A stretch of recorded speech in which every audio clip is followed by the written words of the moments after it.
Hey, what's going on, everyone? It's Alan here. I hope you guys are all having a wonderful day as always. Couple stimulus updates today, so let's get right into those. So the first draft of the $1.9 trillion stimulus package was unveiled last night by the House of Representatives. Now, the bill includes the extension of unemployment benefits, money to reopen schools, healthcare subsidies for the unemployed, and many more things that we'll get to here shortly. So there are stimulus checks of $1,400 which were included, and the income limits will essentially remain unchanged from the second stimulus package. This means that individuals making up to $75,000 or married couples filing jointly up to $150,000 a year will receive the full stimulus check amount.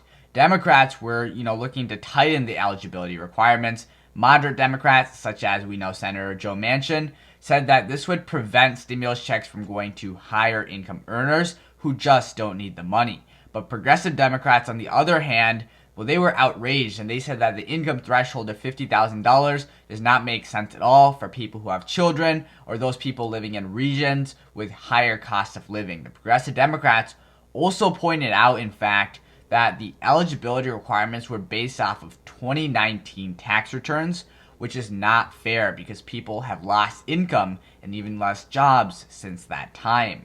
To address this problem, they are saying to file your taxes as soon as possible in order to make sure that the next relief payment will be based off your most recent income.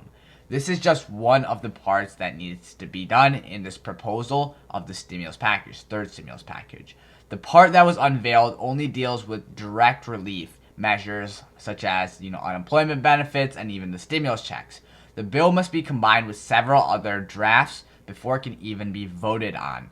Thus, the drafts are still subject to a lot of change and modifications last minute, meaning that this is still up for change, up for modification, so I'll make sure to keep you guys updated. The plan calls for $400 a week in unemployment benefits until the end of August 29th specifically. Some Democrats are still continuing to fight for the $15 minimum wage bill. Yesterday, the Federal Budget Committee found out that raising the minimum wage to $15 an hour by 2025 would add $54 billion to the federal deficit over 10 years. It would lift 900,000 people out of poverty at the cost of 1.4 million jobs. So there is, a benefit. 900,000 people are out of poverty. 1.4 million jobs are going to be lost, however. So there's a cost and there's a benefit there from raising the minimum wage by $15 an hour.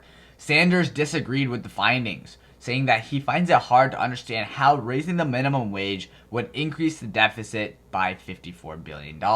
Sanders was still happy, however, because it created a direct link between the minimum wage increase and federal budget. By creating this link, Sanders believes that the issue will qualify as a reconciliation measure, meaning that it can be added to the upcoming stimulus bill.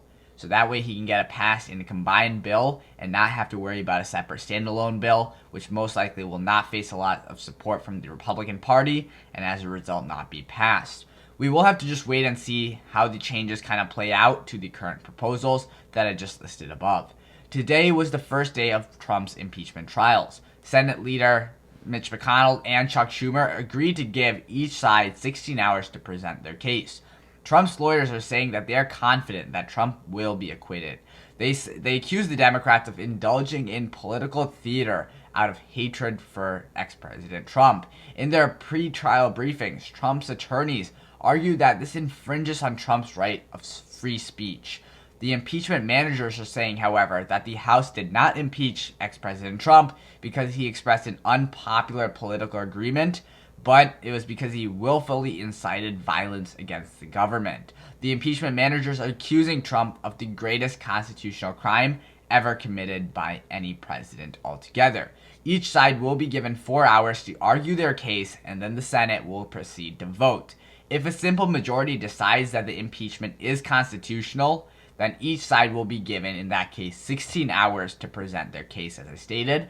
After the presentation, senators are given more time to ask questions and decide whether it is, worth bringing in essentially witnesses. If no witnesses are called, then they will proceed straight to the closing arguments and the vote on President Trump's or ex-President Trump's trials. Political analysts are predicting, however, that Trump, in fact, will be acquitted. Hopefully you guys all learned something new and enjoyed the video. I thank you all so much for your continued support. I do appreciate it tremendously. Make sure to go down below and drop a like if you did enjoy. Subscribe to my channel if you're new. Turn on those post notifications so that way you're aware of when I do upload my next video. Comment down below. Till next time. Peace.